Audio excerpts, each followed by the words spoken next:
Astronaut who walked on the moon. Why I know aliens haven't visited Earth. He was an astronaut on the second manned mission to the moon and the fourth man to walk on its surface.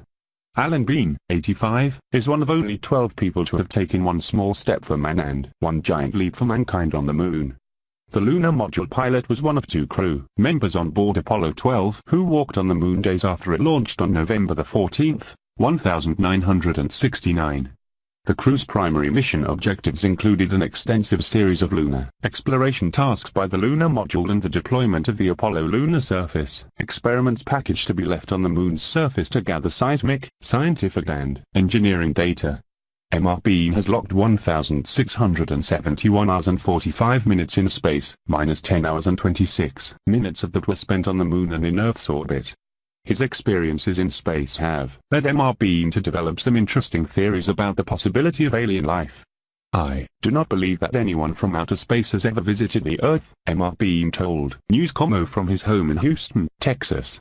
One of the reasons I don't believe they have been here is that civilizations that are more advanced are more altruistic and friendly, like Earth, which is better than it used to be, so they would have landed and said we come in peace and we know from our studies you have cancer that kills people, we solved that problem 50 years ago, here's the gadget we put on a person's chest that will cure it, we will show you how to make it. Just like someday, say 1,000 years from now, when we can go to another star and see a planet, that's what we would do, because we will know how to cure cancer, cure birth defects, so we would teach them. Bean doesn't doubt for a second that we are not alone. There's so many billions of stars and these stars have planets around them, so there must be statistically many planets around many stars that have formed life, he said. Maybe some of them are like our life was 100,000 years ago, and some of them are like we are now, and there are probably some out there that are at 10,000 years in the future from where we are now. Bean resigned from NASA in 1981 to become an artist. In his paintings he depicts the experiences of astronauts, including himself, who have walked on the moon. It's a small club, but it's also one that he draws never-ending inspiration from.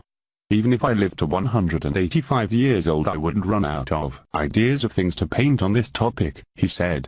He uses textured lunar tools, sprinkled with bits of Apollo spacecraft and a touch of moon dust to create his masterpieces, which sell for tens or hundreds of thousands of US dollars each via his website.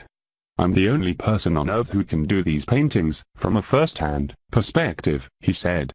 I work 7 days a week painting. To this day Bean still remembers the first time he saw and thrives from the moon. It was hard to believe. We were 235,189 miles from home, he said. I never heard any astronaut say that he wanted to go to the moon so he would be able to look back and see Earth. We all wanted to see what the moon looked like close up. Yet, for most of us, the most memorable sight was not of the moon, but of our beautiful blue and white home, moving majestically around the sun, all alone in infinite black space. Bean said the Earth appeared small. To think everyone I ever knew, saw on television, or at the Super Bowl, was down there on the skin of the beautiful, colorful sphere, he said. It did not seem possible. I thought, there is just not enough room, and folks on the bottom will surely fall if he didn't leave anything personal behind on the moon because, according to him, that would have made him a bad astronaut. The speed of which they traveled on the return trip was something that stunned the former naval aviator, who was used to flying at top speeds of about 600 miles per hour. We were traveling at speeds that are difficult for most humans, including us, to really grasp, he said. For example, after a brief 11-minute rocket ride, we were in Earth's orbit traveling at 17,431 miles per hour. That is about 290 times faster than the 60 miles per hour speed limit we drive our cars here on Earth. There were no signposts along the way. As we sped along, we did not zip past any cities, towns, clouds, other spaceships, or anything else, for that matter. Except for the first few hours after leaving Earth orbit, Earth did not seem to move away or get smaller, and the moon did not seem to move toward us or get larger.